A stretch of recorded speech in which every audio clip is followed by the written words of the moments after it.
Okay, can't be loud. There's people outside. There's whoa, whoa. Watch out, watch out, watch out. Don't be too loud, too loud, too loud, too loud, too loud, too loud. Behave, behave, behave. It's night. It's 2 in the morning. Anyway, I'm nuts. I'm crazy. I'm nuts. I'm crazy. Gordy, gordy, gordy, gordy. Fuck the police. Fuck the police. Excuse me, please. This episode is about Rod McDonough, the interview about ghosts and spirits and other dimensions. I don't know why I wanted it, but it looked like good. So fuck you too. I love you. However you want to. Now, I was never taken beyond my will. I was never violent.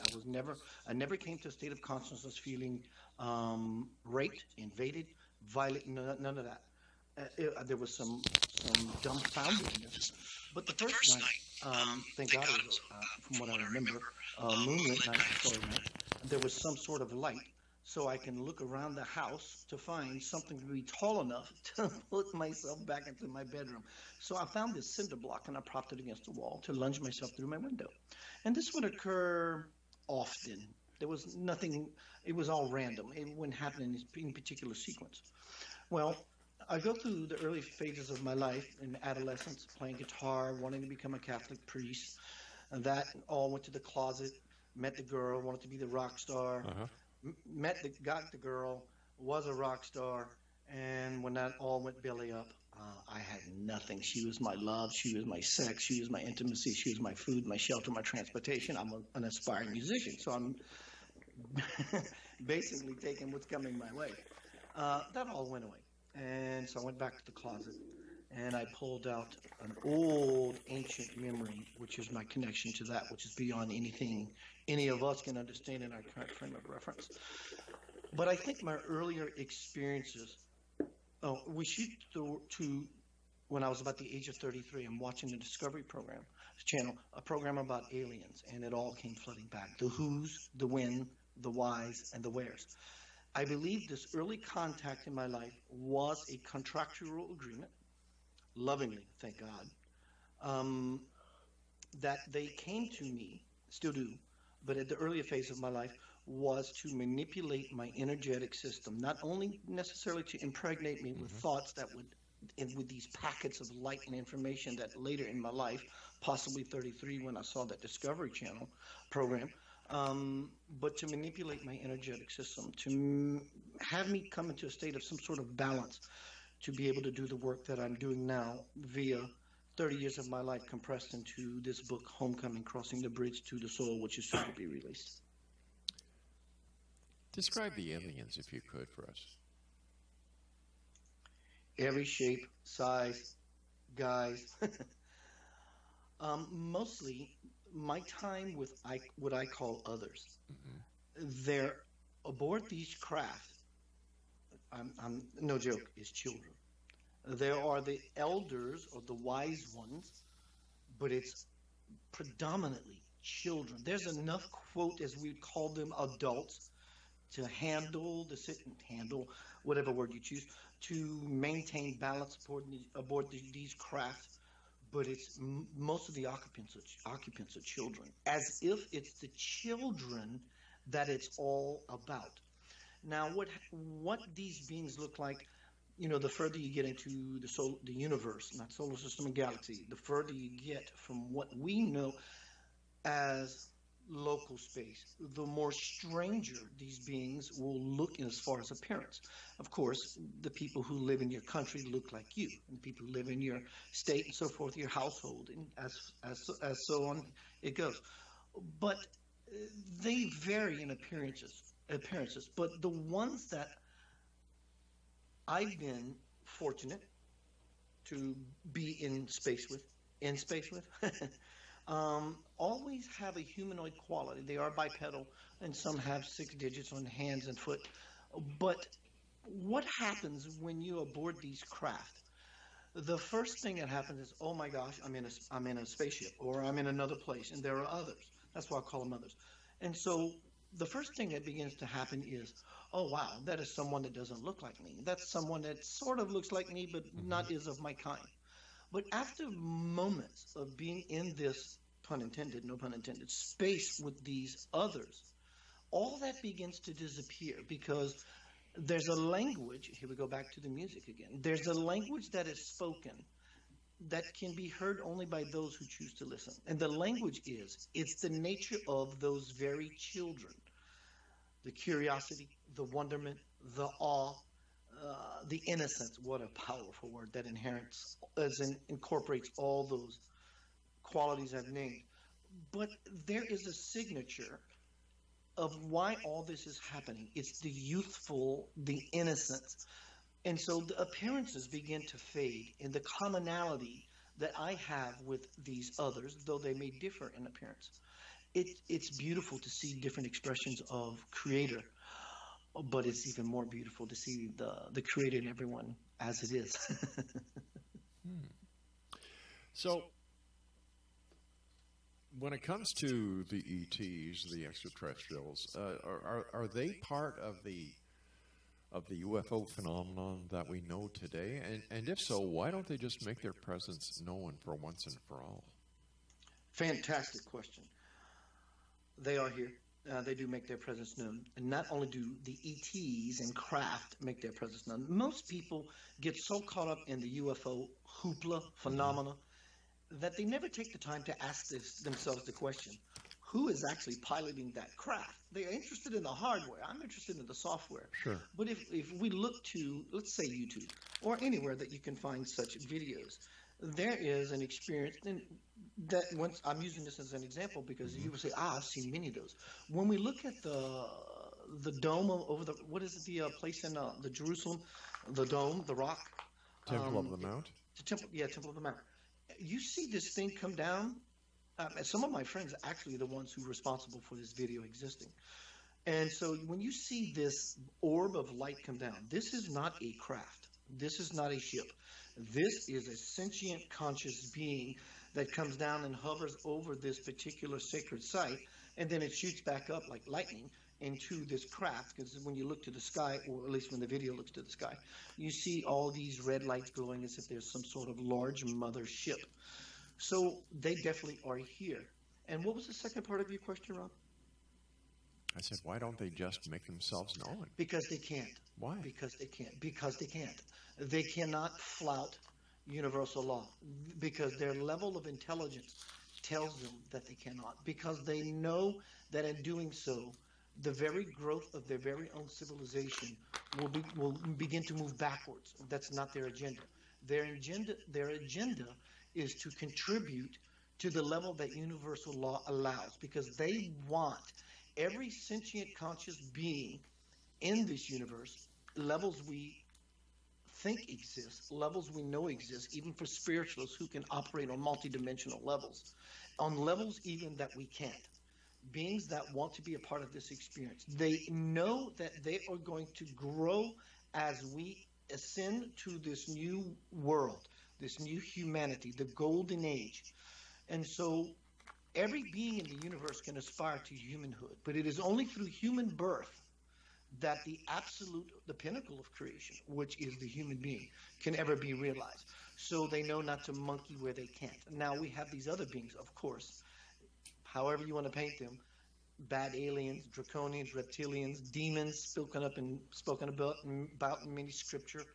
And so they just can't. You can bet, well, the demons will make themselves known. That's why we know about them now because they impregnated, infiltrated, become a pest, so to speak, in the human mansion of everything that is meant to be. So these others are simply just waiting to get the clarion call and the go sign. Are these ETs the gods of the past? Yeah, and I think that still exists today because everyone is looking upward. Where's God? Upward. Metaphorically upward. Everything big and monumental and powerful that happens seems to always happen upward in some way. Hmm. Um, you go to New York. New York is known for its majesty, the big apple, the Garden of Eden. And when newcomers go to New York, what do? They look upward. Well, that's because you can't see through the ground. Right. Listen, you and I have to take our news break at the bottom of the hour. Next on Nation, Keith Anthony Blanchard is our special guest this hour. We're going to be talking to Keith continuous on this line of conversation. It's about his new book entitled Homecoming, Crossing the Bridge to the Soul.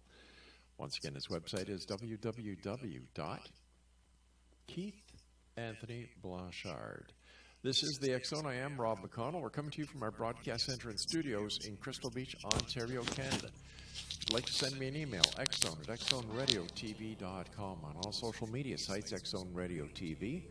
And to find out about the programming we have available for you 24/7, 365 on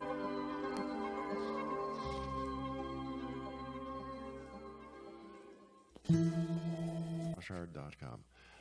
All right, let's take this one step up. If the ETs are the gods of yesteryear that we have, in one way or another, modeled our sociological platforms and our sociological way of thinking and living, why are we such a violent society? Now, I understand that there's the universal clause where they cannot interfere with us. But why wouldn't they have done a better job of teaching us instead of having this world that we live in today that is in total turmoil? Phenomenal, Rob. Phenomenal. It's the same law. They can't skirt the same law. This is the same law. There's no way around it. They understand the law of free will. They understand the law of allowance. So why did they do such a bad job? Well, we are made up of like between 7 and 9 different races from wherever around the galaxy, RNA, DNA coding. And so basically, they birthed us and kicked us out of the nest and said, good luck. Now, we look to the Anunnaki story, which does not paint such a good picture. You had a good bro and a bad bro. Yeah. These two bros had a father who was a king, and da-da-da. And so the agenda was to make us a slave race. And so little did they realize in the creation of making this race with the intentions of being a slave race, it backfired because through these two brothers, or whatever the story is, whether it's metaphorical or real, the divine intent was seated in that moment because we went through all the knuckleheaded nonsense, which was to be the slave race, to come to this place that we call 2020. In fact, today's date is June 18th, 2020. We find ourselves present in this spot to become the manifestation of the prophecy of heaven on earth. And so that's why we are being supported by these others, but they still cannot tread on the sacred ground until it's time, until they're given the go sign. So what is that time going to look like? The time is it's coming. Everyone is tired of the nonsense. People are waking up. The time is going to come when it becomes 51% of the human collective consciousness shifting to the level of saying, please appear. Until then, it cannot happen. Why not?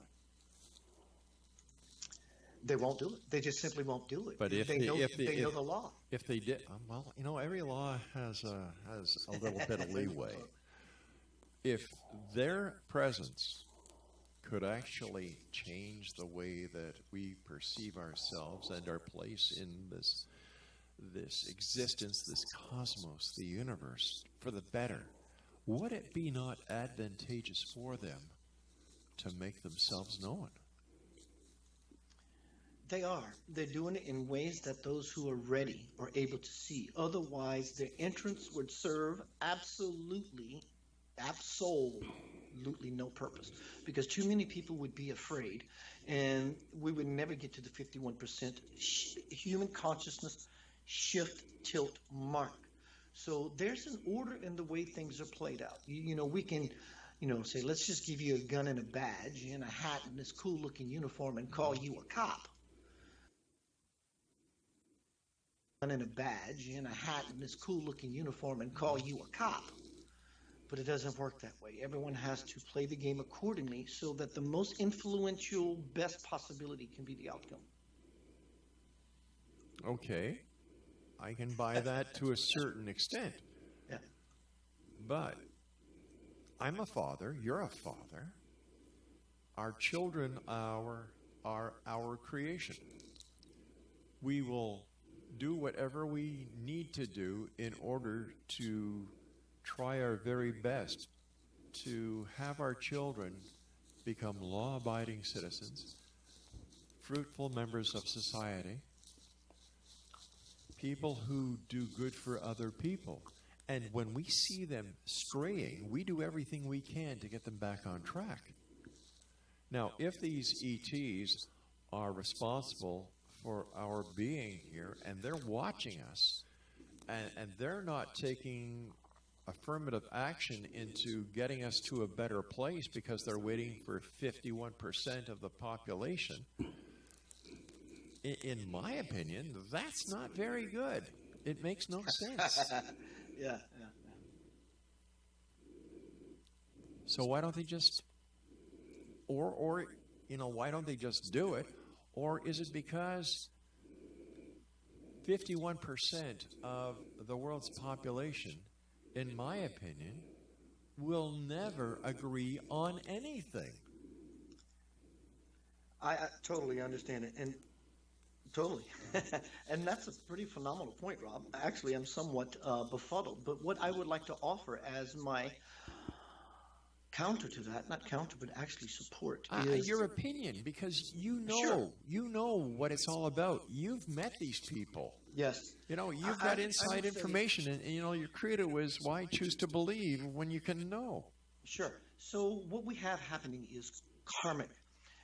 Karma has to play itself out. Otherwise, if the absolution or whatever anyone wants to deem this thing, Right. this beautiful infinite possibility, everything plays out accordingly. If the spirit itself would flout the laws that holds everything into place, if the spirit would do that itself, everything in the universe would completely collapse.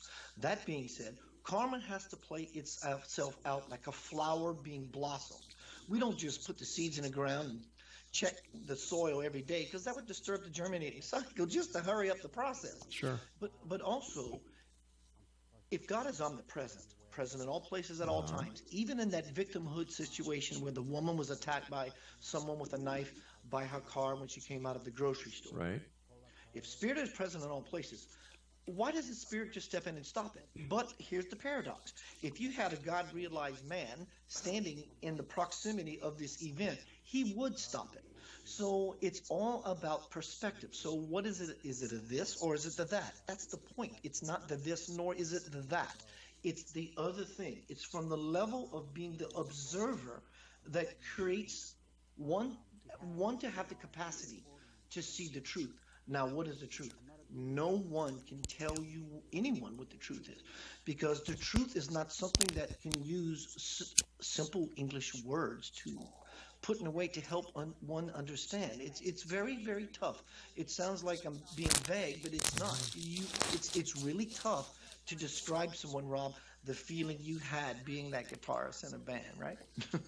And playing at those gigs. Sure, I understand the logic behind this, but Right. let's use your example of the seed in the ground.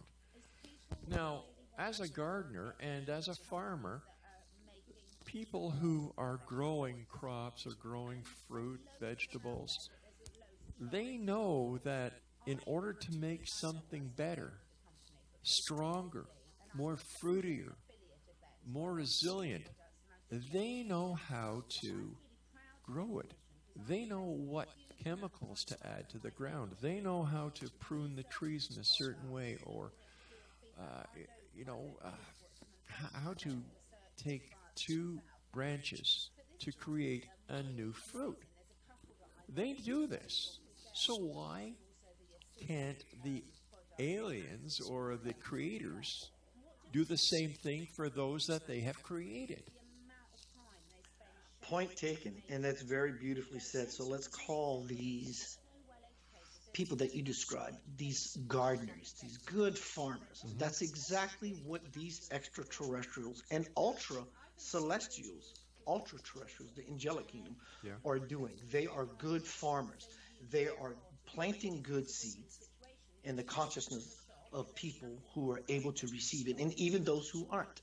And they know how to till the ground, and they know how to water the plant so that a full human potential blossom begins to happen. So that's exactly what they're doing. They're doing just that. They are very good farmers, and they're bringing us to a level of fruition so we can become that new tree of life. But it's taken them thousands and thousands and thousands of years.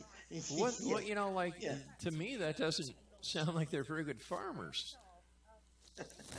Maybe they should change their fertilizer. Maybe they should. I don't know. But when I see all the trouble in the world, all the illness in the world, all the poverty, people without water, people who are suffering horrific diseases.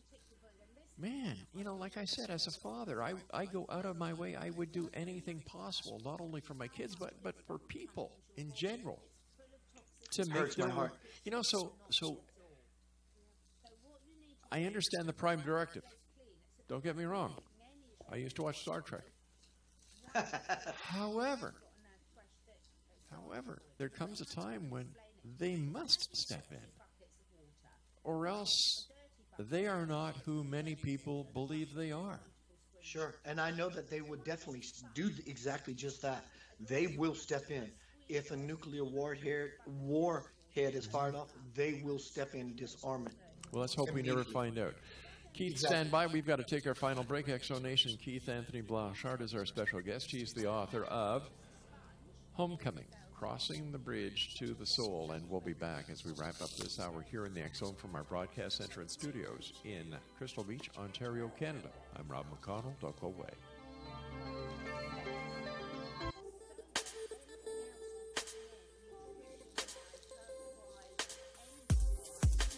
True to the methodology that you are aware of that the ETs use to abduct or make contact with people, are these accounts that we keep hearing?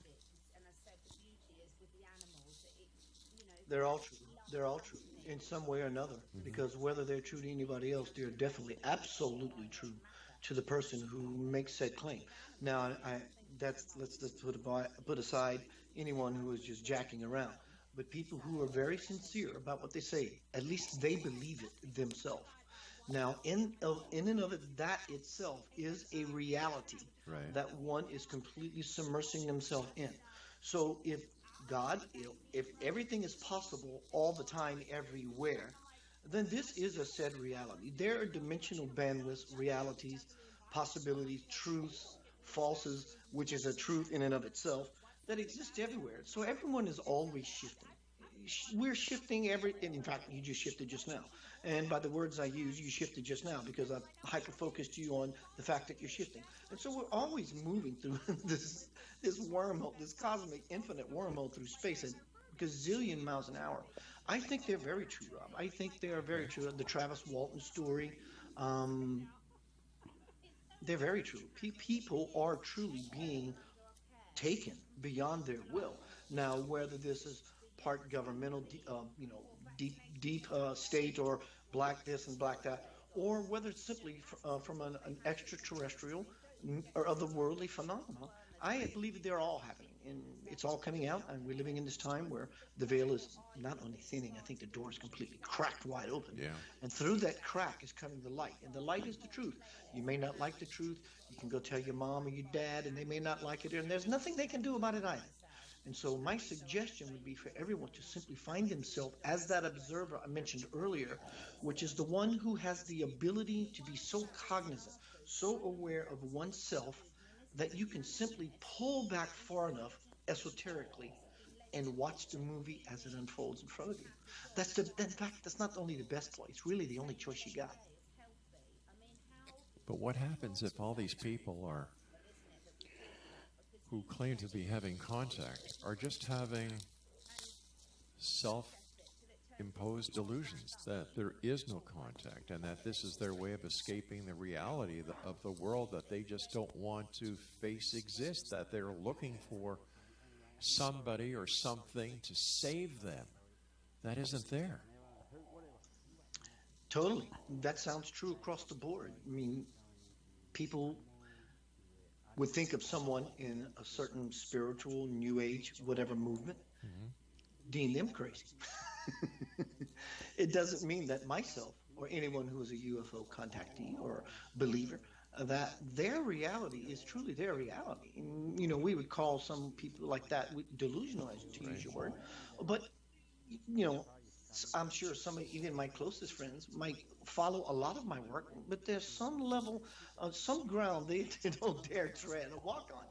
Keith is a cool guy and has some pretty cool things to say and yada, yada, yada. But this seems just so freaking far out. But that would be true across the board. That would hold true for religion or for any cult, or for any culture for that in that manner, because we all think in pods, we all think in groups. We're secular, we follow our own certain tribe, and everything beyond my tribe is not real as to why I'm only hanging out with these people. Why did you say cult? Well, because people often think of the word cult meaning demonic and devil and crazy and something that's just so taboo. I'm going to be in trouble if I even entertain the idea or hang out with said person because they're my friend and I just like that person, but I can't. Cult is not that. Cult is culture. Your religious upbringing, the place you live, your neighborhood, it's all cult. That's the derivative of the word cult. Culture. It's basically following one particular thought process or one mental model, a way of doing said thing or said thing. You're saying culture. Birds of a feather flock together. Completely. You might see some geese hanging out with some mallards every once in a while. So what is their objective? What is their final objective? What is it that they plan to do? You meaning the others? Yeah. The ETs. The good others or the bad others? Let me address both. The bad others, it's obvious. It's taking place. Look out and about. You see it. It's happening. Those people, those beings are not human. You may say, well, they're not human, because human implies that I have humanity at my utmost interest. In fact, I'm a person of service. I love humanity, and I hope to become the embodiment of heaven on earth myself. So those beings, though it may look like a human guise, I'm not saying they're cloaking themselves from their reptilian or dronian nature. By nature, they are not human, because they're not moving in accordance and to the goal of a beautiful, unified, peaceful humanity. So they do occupy the earth space. Now, some of them have the ability to cloak themselves. We've seen all the videos on YouTube with certain people in royalty and this and that with the slanted eyes. Most of it is probably hogwash. Oh, now you're talking about David Icke. Yeah, absolutely. Yeah. But even in general, even if, let's say there was 1 million videos on YouTube with the slanted-eyed, what's her name, the twerk young lady. It doesn't matter. Keith, it doesn't matter who come on. But I know for a fact how easily it is to manipulate any video. Sure. I do it. But if there's only one, if there's only one out of the million, then it's true. But when it comes to the higher level extraterrestrial nature, that's exactly what it is. It's higher in nature, and they understand the higher nature, which is the law of unconditional love, acceptance, and allowance. I allow everything to be exactly as it is. So I have no need to change it, force it, mold it, manipulate it to be anything other than it is, because I see it as a beautiful unfoldment. So let me understand this, because we're running out of time really fast. So are you saying that they love us so much that they will let us go hungry, they will let us be disease infested, they will let us kill each other in war? I wouldn't necessarily use the word love. They know the law, and the law is unconditional love of acceptance, allowance, and appreciation, and to know when it's time to step into your space. When it comes to war, famine, all they can do is plant seeds. That's simply all they can do. Well, let's not hang this on the ET's shoulders. Let's go back to the creator itself.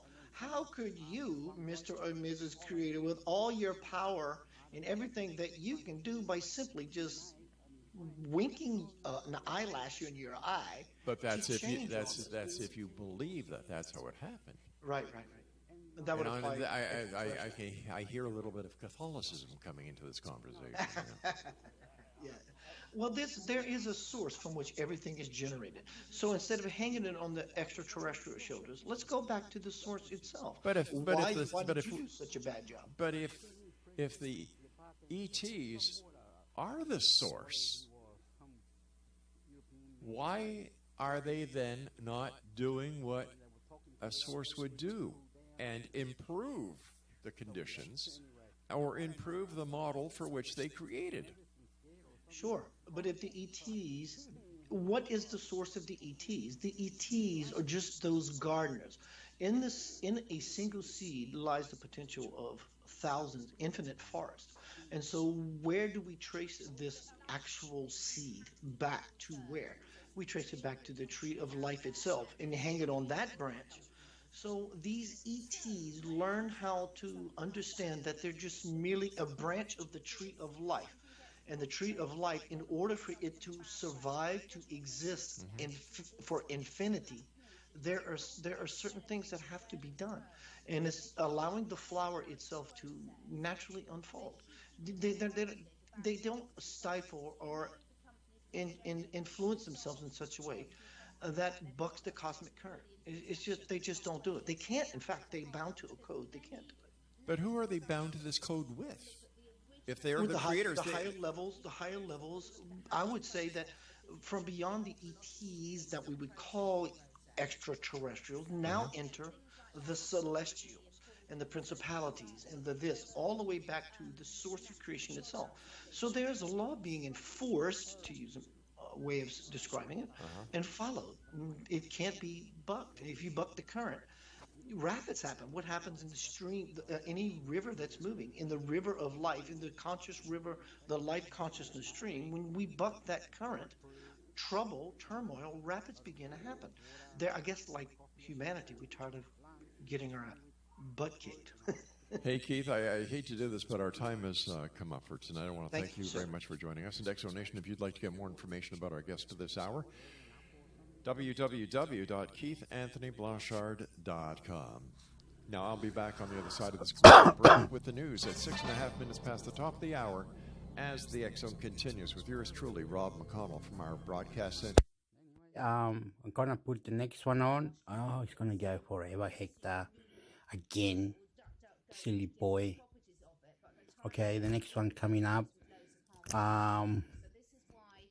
To you, for me, and everybody else, I will love you, and I will put in perspective into everything.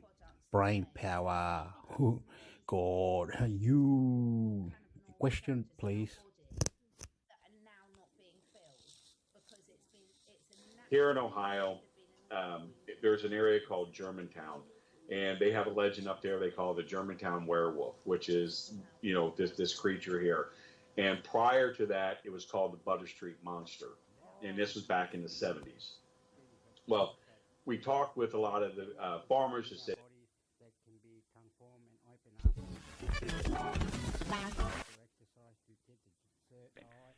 they had one group of people who were set up to convince the Germans that we were going to invade Norway. Another batch that was trying to convince them we were going to invade Greece. Hey, John, stand by, friend. You and I have to take our news break at the bottom of the hour. Oh, yeah. John Michael Greer is our special guest. On the accent. This is Psychic. John Michael Greer is our special guest. www.redroom.com/author/John-Michael. Well, I mean, to some extent, you can't make an assumption like that without overgeneralizing. There's a lot of reasons why people get caught up in something like this, and I suspect it varies fairly dramatically from person to person. There's always simple things like the conviction that there's something going on, and we need to find out what it is. Maybe you believe passionately in the idea that there are alien civilizations out there visiting, and believing in UFOs is a way of expressing that faith. Maybe you become convinced that the world is in deep trouble and that we have to have help from somewhere. So your faith in UFOs is like a devout Christian's faith in the imminence of the second coming. There's a lot of things that draw people to this mythology, and I think the UFO thing needs to be understood, as Carl Jung pointed out a long time ago, as a mythology, as a set of emotionally powerful narratives that many people find very compelling. That, unfortunately, also makes it very difficult to talk sensibly about what's actually going on there, because, as with any mythology, people don't like it when you ask hard questions about the facts. But didn't Jung also say that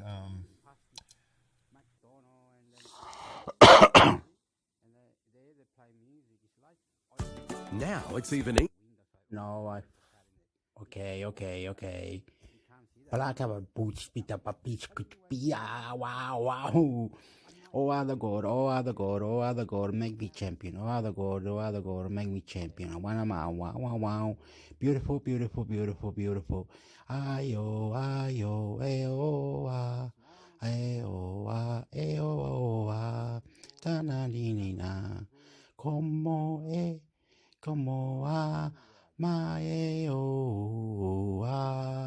la everything Bible God, we must understand my power, my people, inspiration. Soy Chileno, I am Chilean, Australian, and doing it for magic powers, God. Ba-bam. easier to earn 10 cents on your eligible drink. What you would call UFOs, because they're lights that are flying like outside of the atmosphere, and they're doing aerial maneuvers. They're saying hello, they're blinking, they're stopping on a dime. And it's like telepathic communications linked with it. They want you to know that they're there. Like, it gets into some really beautiful stuff. But my perspective of walking in and studying ufology comes from a biblical perspective of studying angelology. It really does. But the ufology realm, and I'll say my answer is the same as Dr. Michael Heiser. We had him on years ago, and I asked him, like, why do you reach out to the UFO community when you're a Christian, you're a Bible scholar? He said that people in the field of ufology are already asking the bigger questions.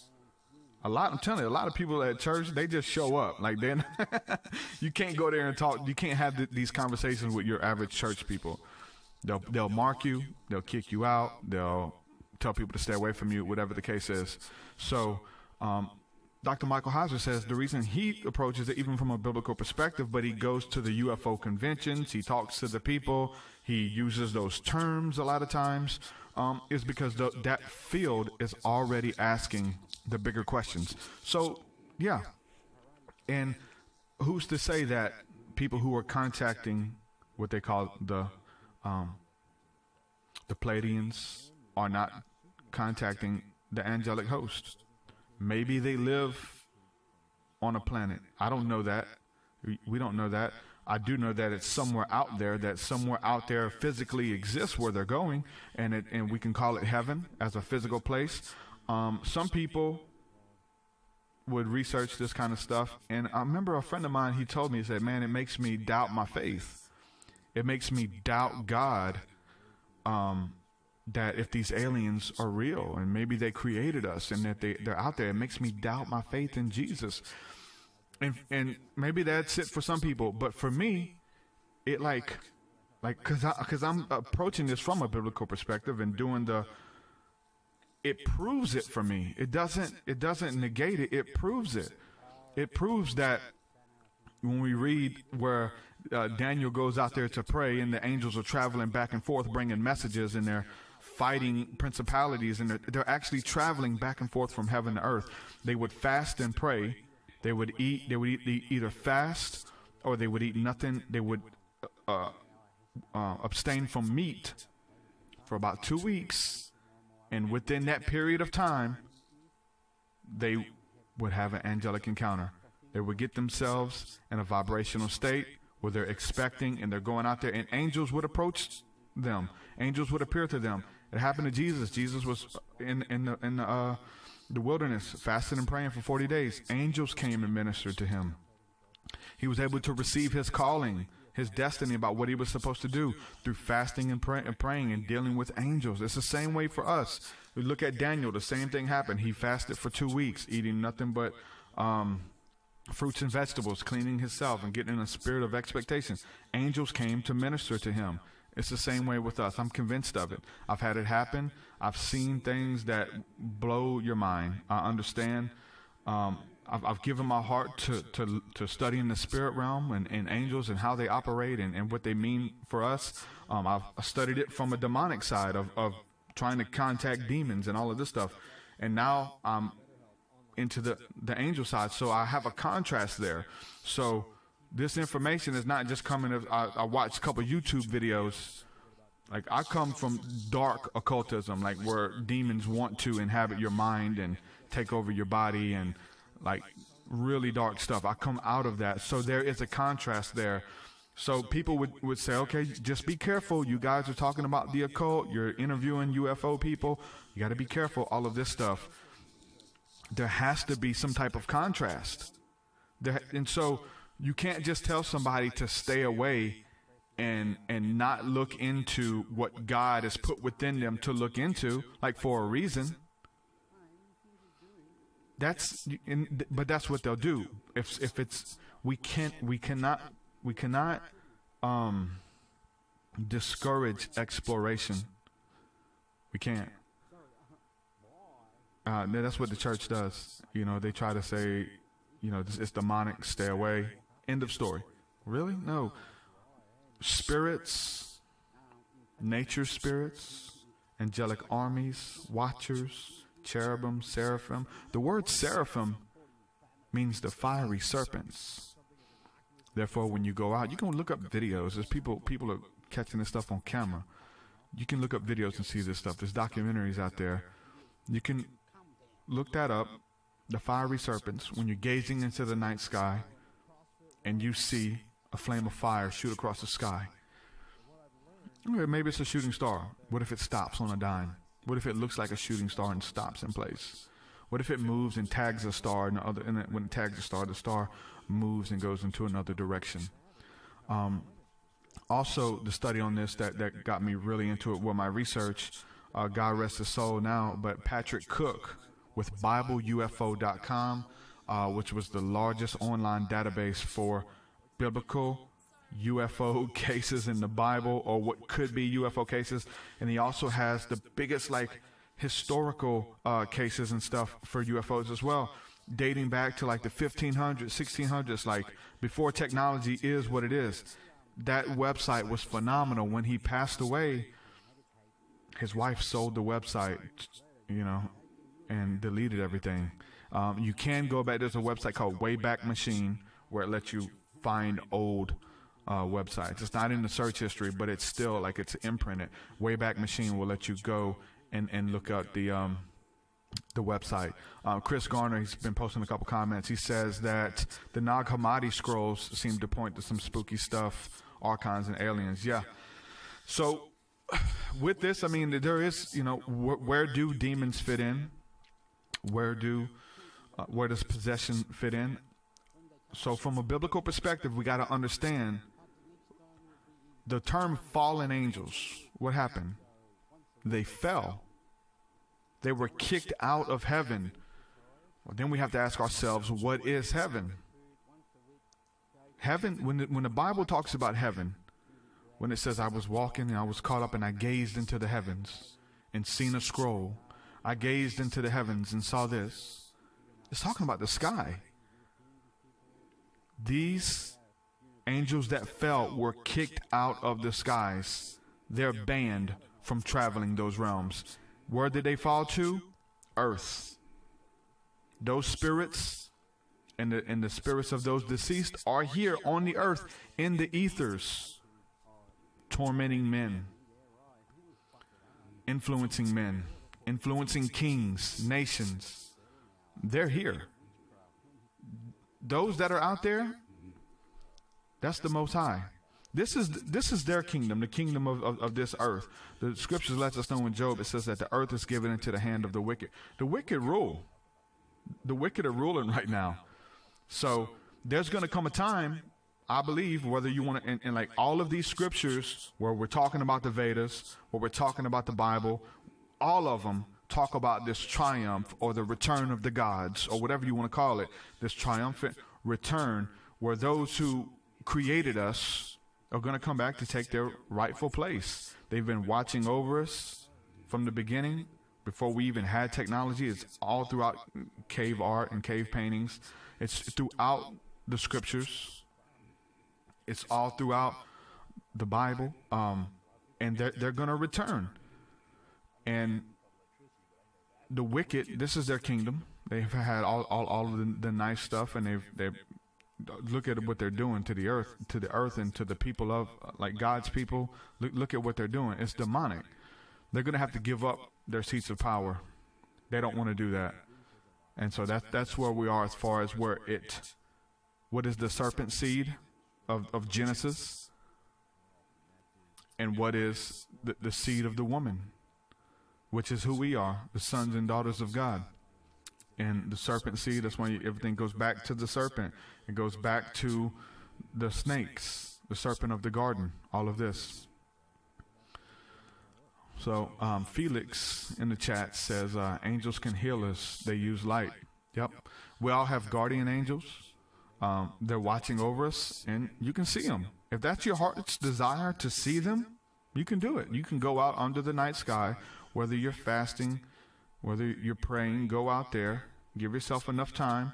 That's why we try to say go out during the new moon, where you can actually see more stuff in the night sky.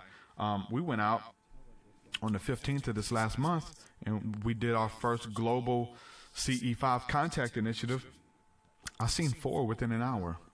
I seen 4, and I couldn't, for it to be the new moon, it was still hard to see. I mean, I could see like all the major stars and some little ones, but within that hour, me and my wife saw 4. And then I got testimonies from so many people of how they were all able to see stuff. They were seeing what we would call UFOs or whatever the case is. They saw it all. And they made contact for the first time. We went out as a group. Everybody all over the earth, wherever they were, who wanted to do it. And it was a lot of people. People are interested in this. So we set that up and we did it. So I know it's maybe too much information, maybe it is complicated. It's not just black and white. It's not just God or the devil. There's so many in between. And there's a link there. There is a link between the magic mushrooms and the UFOs or the angels. I mean, Terrence McKenna believed that essentially, and I'm kind of with him on this, that these magic mushrooms, the psilocybin, was left here by the angelic host to almost be used as a walkie-talkie device, as a means of communication. That when you take that psilocybin, that golden teacher, that magic mushroom, you become in contact with them. And I'm going to do a whole video on this, but there's teachers that are there. There's the angelic beings. And then when we were on our deep psilocybin encounter, I felt like I was being led and being spoken to by the angels, which we've deemed the golden teachers. And what does it sound like? It's this still small voice. It's an inward inner knowing. People say that they're led by the Holy Spirit. They heard the voice of God. They hear the quickening of the Holy Spirit.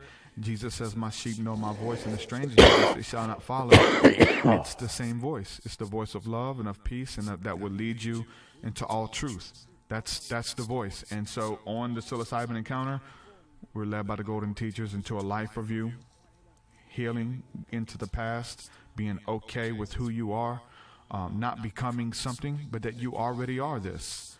And that was a huge revelation for me. Gonna cut it now. Head enough. On the name of God, England, the Queen, England, the Queen, Wales, Scotland, Chile, Australia, UFO. On the name of God, Jesus Christ will come back. Jesus Christ, come back. We love you, oh yeah, oh ah. We love you, you are the Bible. My mind is insane. Combine the power inside of you. Do good, be good, try good, do everything good. Champion, sporty, duty, borate, oh, ah. I love you so. Better go. Subscribe, leo, la. You are beautiful. You are nice. You are beautiful. You are nice. Do champion. Do sport. Do beautiful. Do nice. Breaker. Other planets, please. Other planets. You are beautiful. You are nice. I love you very much. Subscribe. I am Chilean, Australia. Slate and night. Okay. Poo la. Wah. I love you. Subscribe. Yoo-hoo. Fiesta. We will find our mind into another dimension. Kilbatawana Matkiwa. Chapatu Pataitan Gamumaga. Moandromun Wandando Barakatando Enganandoa. Iuma. Nyongo. Param. Tintaran. La re ru da di. Pam. Choc the mundo. God. Okay, subscribe, please. Excuse me. Good manners. Oh, I love you. Oh, I love you. Wow. Yippee. I love you. Okay, It's a state of transfiguration, which is ironically something you hear in Harry